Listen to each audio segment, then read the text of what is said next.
it's very bright. Okay, you are. Good morning, Kid Every Prosperity. It is Matt and Mary Beth with you today. It is Thursday, June 18th, so we're Good moving along morning. the month. Yes, you look much better now. The light's not glaring off your forehead. So, So bright, you know. yes. It's So good morning, steamy. Mary Beth. Good How's morning. everything? How's it going today? It's going. It is going. I feel I know like the that weather has such to do with how it's going today, right? It's like doom and gloomy out there. it is. Got to get some music going on after we get out of this call. Get some energy, maybe some Yes. protein shake, and Yeah. conquer the day. I mean, Matt, you and I have been on a financial call since 8:30, and Yep. then we had a really super talented call at 10. Yeah. And so, that just should encourage some people that if this is the beginning of your day, Yep. well, man, you already lost like 4 hours. So Yeah, no, I mean, we've been at it since, I mean, you've been at it since like 6 in the morning. I've been at it since about 7:30. We started Zooms around 8:30. So, I mean, our days, it's, 11 o'clock and we've already been doing what, 4, 5, 6 different things already. really purposeful top 20% things. Get that done in the morning, guys. Yep.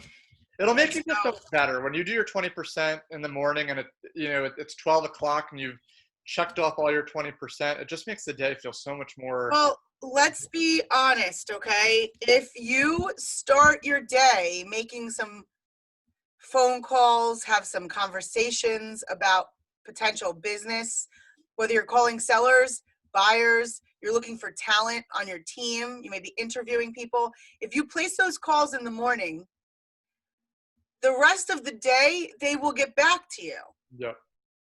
If you think you get an hour in at the end of the day to go make your calls, you're just passing time. You're just saying, I just did the hour just to do the hour, because you really were not expecting anybody to start business conversations with you at the end of the day. Yep. Okay. And if something needed to happen, so 7:30 this morning, I'm on the phone with one of our mortgage lenders to talk about one of my sphere. Mhm. And just, so now we got texts going back and forth so that I'm able to get some real answers Yep. from the mortgage company that's opened 9 to 5. So after 5 o'clock, I'm not going to get any answers. Yep. So there's a whole bunch of reasons as to why to get your top 20% done in the morning, Yeah. done in the early part of your day. And that should be before 11 o'clock. As we've read here, the energy plan is to have all of those things done by 11 a.m. every working day. Absolutely.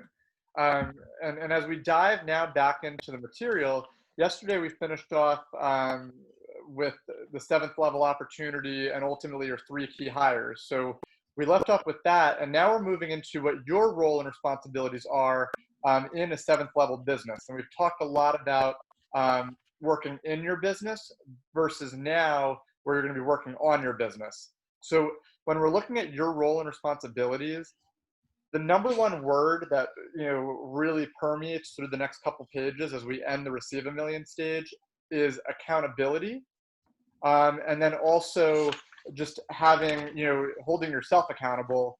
And a big piece of that, where I think we should jump into, Mary Beth, is really the MBBP. Every business has to have one. The what? Exactly. So now we're going to go through that. So it's the mission, vision, values, beliefs, and perspective of your organization. So in order to step away from your business, you need to make sure you have this. So let's just go through each one real quick and just kind of identify what that looks like. So we'll start with the M, which is the mission.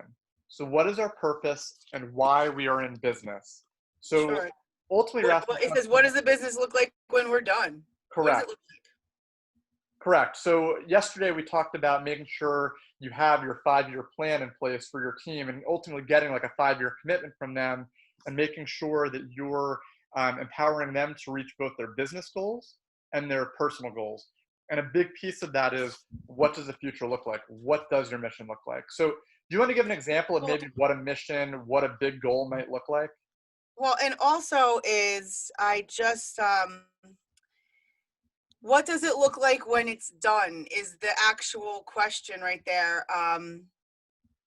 on page 281. What does it look like when it's done? When it's done, what is done? When your business is developed and it's a true business and it's an organization and you're not dependent to work inside of it in order for it to go on and it brings profits to you. You receive profits.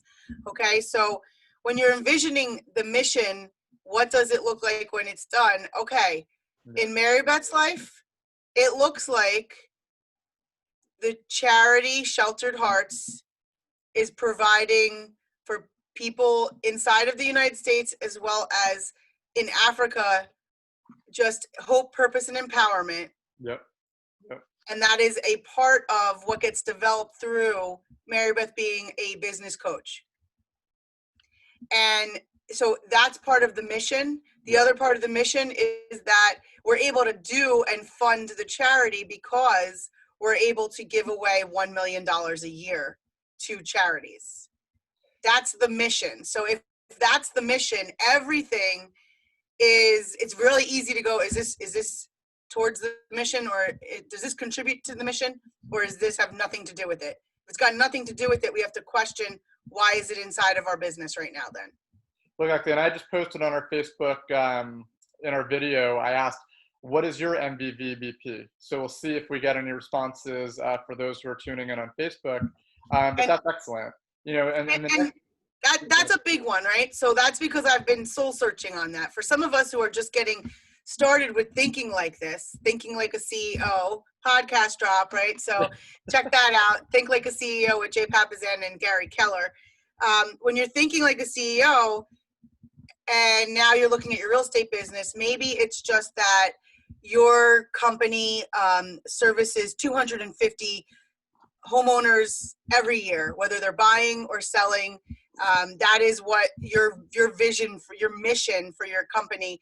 And then through that, you will be able to educate and create generational wealth. Yeah. That could be a mission. Absolutely. And I think creating 100 millionaires through wealth building seminars, I know is a mission that some people started out with. And now some of those same people are looking at like, well, if we could make 1,000 or 100,000 millionaires from what we're doing, that's our mission.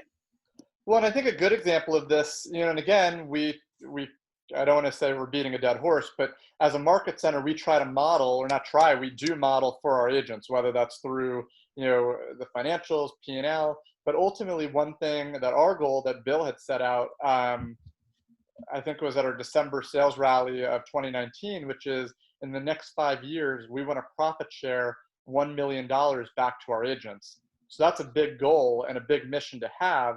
And the next piece of that then is the vision. So on page 280, the vision says, what does the world look like during and after we've achieved our mission? What is the journey and the end we have in mind? What are the short-term goals, which is the vision, that will lead us to our long-term goals, which is the mission? So I just stated the mission, but now our short-term goals. So each year we have different growth plans in place in order to hit the bigger mission. So maybe that's in my world, making sure we hire 40 market share agents. Maybe in Mary Beth's world, that's helping attract 24 cappers to our market center. You know, and really leaning on our ALC. So it's really identifying what those short-term goals are, the vision, to hit the big-term goals, the mission. And the question on 281, it just put in a different phrase. It says, what will our lives look like? What will our lives look like along the way? And I want you to realize that it says our lives. That means that you have people in your business. Yep. And when you make decisions and you have a vision and you have a mission and you have systems and models, and you're going to be putting a lot of pressure and accountability and expectations on people. And so I just urge you to just take that really to heart, because lives, and what do their lives look like, and what kind of support do you need to offer to your team so that they are excited to continue to rise up towards your mission while they're on the vision. Exactly. And then once you have the mission and the vision, the next is the values. So what is important to us? So ultimately, what do we value, what is the why behind our business, and what are our priorities. Um, and a lot of that comes back to the culture that we have set forth in the office, and the Y4C2Ts that we've talked about as an example in the Keller Williams value system. That's right. So, and the Y4C2T is, as another acronym from Keller Williams, is, and I think it's good to slow down and talk about this. It's win-win. Yep. Win-win or no deal. It has to be where all parties have, they feel as if they won. And sometimes that's in negotiating. There's tons of tricks to the trade there. Integrity, do the right thing. So that's the why.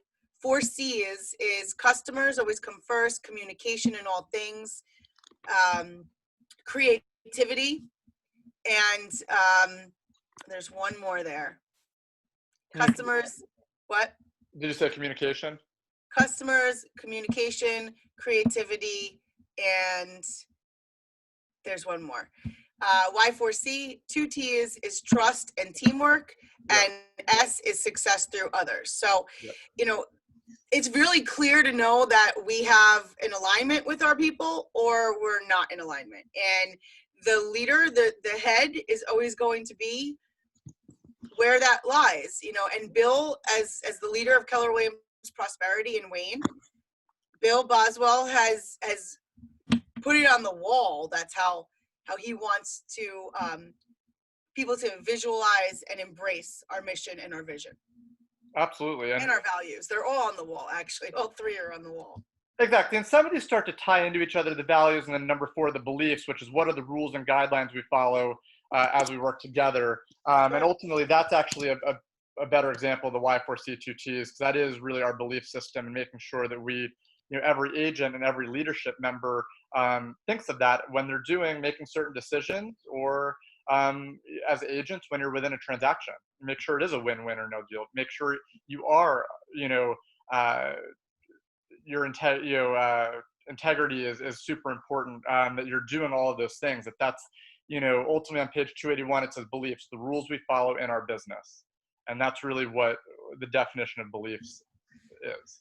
Well, and so beliefs also would be, when you believe what is right or wrong, and how you conduct yourself in business, and the mission, if you don't fully buy into the vision and mission of the organization that you are affiliated with, you probably have some inner turmoil going on, and that is not going to create growth. So I would challenge you to say, I need to voice my opinion to whoever I am under as far as leadership. And if I can't express myself, be heard, and things could change to the way I need to be in my environment, then I would have to go look for a different environment. And then the last one, which is perspective. What is our current situation? What is the reality of where we are right now? And on page 281, it says our interpretation of where we are at any given moment. And I think that the perspective piece, I also kind of equate to the accountability piece. It's also being real with where we are. For example, when we're looking to profit share $1 million back to our agents, we have the roadmap. Are we where we need to be? Because Bill, we have exactly what we need to do to hit those goals. So it's also being accountable and being realistic of, if we're behind, what do we need to do to change that? What are some things that we can tweak right now? Because COVID, was a disruptor for us. However, at the same time, I can say for our capper goals and for our market share goals, we're at where we need to be. We're maybe a couple agents behind, but we can make that up. We can do our daily, our gross goal worksheet and say, okay, how do we make those numbers up in order to close that gap? So, when we're looking at perspective and accountability, it's, if we're ahead, okay, keep the foot on the gas pedal and keep doing what we're doing. If we're behind, what activities do we need to do in order to close those gaps in that business? That's right. And perspective is huge, because perspective, even along a journey, Matt, we know where we stand in our journey. You and I are very much in alignment. Our team is in alignment. Now, one of our agents from the outside that isn't in our meetings every day could take a look and say, here's a great perspective. Somebody who just joined the market center as a brand new agent versus somebody who's been with us for a year and a half. Ramsey Rama, he joined us a year. So his perspective as to where we were when he literally walked into the small non-office office Yeah. downstairs, and the classes that we were putting on at Anthony Franco's, and Yeah. and now where he sees how we've grown and where we're at compared to somebody else who may have just come into our organization and has only experienced the level that we're at now, doesn't remember where we were, and is looking at where we're going. Their perspective is different. So there is no wrong or right. Just understand that perspective is reality Yeah. for each individual person, and it's all different. And so you truly have to come from understanding. You truly have to talk about, you have to ask your people where they are, where they'd like to see, how do they see themselves inside of this vision, where do they see themselves growing with you to accomplish the mission. Exactly. You know, you're on a mission trip. Your goal is end game. There's a vision to get there. Where do your people plug in? Where they see themselves is going to be super important. If you've empowered them and you've given them permission to act like a leader and take ownership of, let's say, the buyer side of the business, the showing agent, the marketing, they're going to own it, and they're going to show up like a leader. If you have your thumb on everything and you're still micromanaging and everything has to be cleared by you, they're not going to show up like a leader. You're not even going to attract a leader. So perspective is going to be everybody on the team check up from the neck up, right? Yep. On a weekly. Absolutely. And we touched on that a little bit yesterday, but it's just so important to make sure you're touching into, especially your 3 key hires weekly, and making sure that we're on track to hit the goal. And a reminder is your 3 key hires are admin, listing specialist. Well, first admin. Yeah, admin. Admin, buyer's agent. Yeah, listing specialist. Exactly. So it's admin, buyer's agent, and listing specialist. And yet we don't want to skip that second admin and put a solid core in your business to just solidify that movement towards your goals and achievements. Exactly. So that's on the leadership side of things you need to be in terms of being on your business. So in the second piece on page 283, it talks about capital accountability, which is the financial side of ownership. Right. We've talked a lot about red light, green light, and things like that, but I do want to highlight on page 283 where it says, as explained in the controlling your cost section of Net a Million, which we went over, a handy trick for making sure you are involved anytime expenses exceed your budget is to, so these are 3 important things. Number 1, separate your deposit account from your operating account. Number 2, authorize only yourself to write checks or move money from your deposit account. And number 3, place in the operating account at the start of each month only enough money to cover budgeted and approved expenses. So that way if you know what you're supposed to hit at the start of a month, if you're going to go over, you're really going to need to do red light, green light, and approve any additional expenses, because you really shouldn't be going over. Mm-hmm. Absolutely. It goes back to being a financial student always, right? Yeah. I've been sharing with you guys that I've been going through that journey for myself, and it's getting clarity and control. Yeah. And in your business, it's extremely important because you have other people that are dependent on you. Yep. And so you're going to hurt one of 2 people. It's either you're going to hurt your people, or you're going to hurt yourself, because sometimes you'll want to continue to provide what you've been providing. And yet if you're not holding every dollar accountable, then you may be overspending in some categories that aren't really yielding you results. Exactly. That's number 1. Number 2 is, I see this all the time, is agents that operate their business out of their personal bank account. Okay. And then somebody on the call is going, nah, it's not me. I don't do that. I have my own personal business account, and I got my own personal business card. I love that. That's awesome. And so this here is separate your deposit account from your operating account. If you have a business account, you should have at least 2. In our world, we have 5. Okay. We have an operating account. Yep. We have a commissions account. We have a reserves account. we have a capital money market depository for our extra buffer. Our month of, I mean, we have like a month and a half of expenses in that one, and that is our extra buffer. Yep. And then we also have an escrow account. And in New Jersey, you need a specific separate escrow account that only deposits go in and the full deposit comes out to a client. We hold the money like a title company. We don't love to do that, but we have 5 accounts. If we were to mix that escrow account with the commissions account or the operating account, we would have the real estate commission come knocking on our door, and we would be charged with commingling. Yep. How many of you are commingling today? How many of you have a rental property and you haven't put your security deposit in its own escrow account? That is commingling.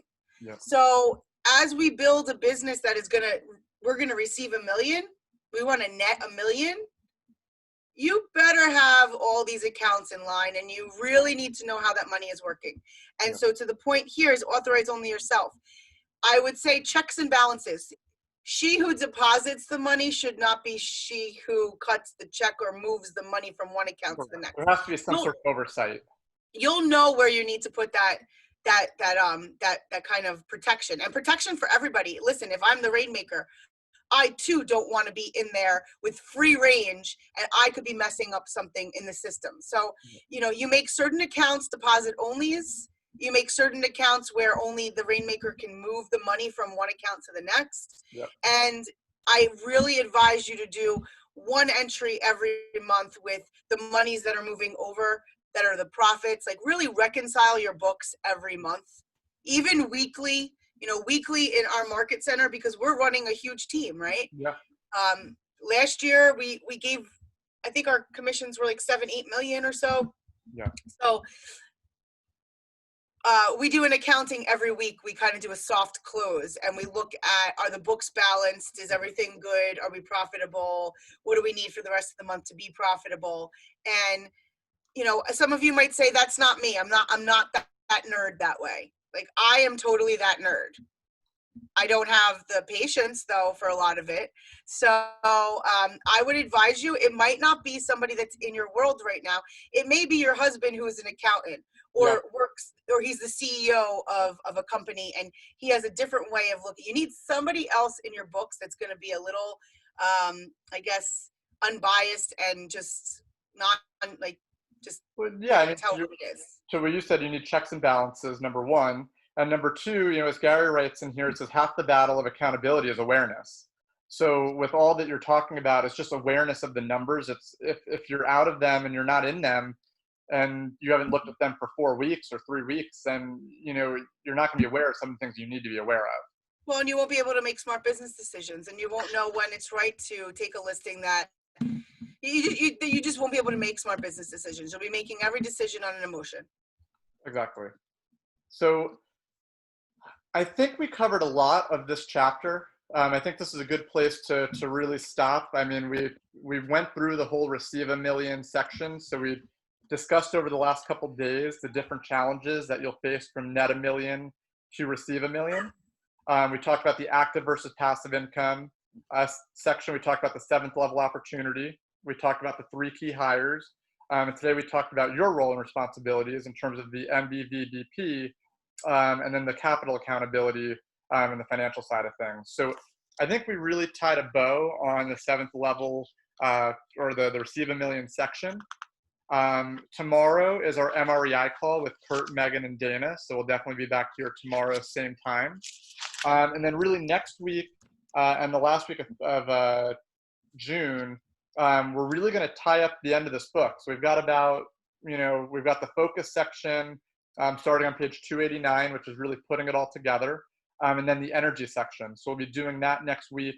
I believe next week we're on Monday and Wednesday, because you're doing maps models, I believe Tuesday and Thursday. So next week we'll be doing Monday, Wednesday, and same with the last week of June, Monday, Wednesday. So I just also want to say that tomorrow we will not be doing a call. Okay. Tomorrow is Juneteenth, the holiday that I believe the region and as well as some of the market centers, KWRI is recognizing Juneteenth, day that the slaves were freed, and so we are not going to be having a call in in recognition of that day.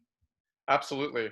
But we will be continuing them next Friday, which whatever date that is, we'll be continuing them next Friday. So yes, thank you for that. You're welcome.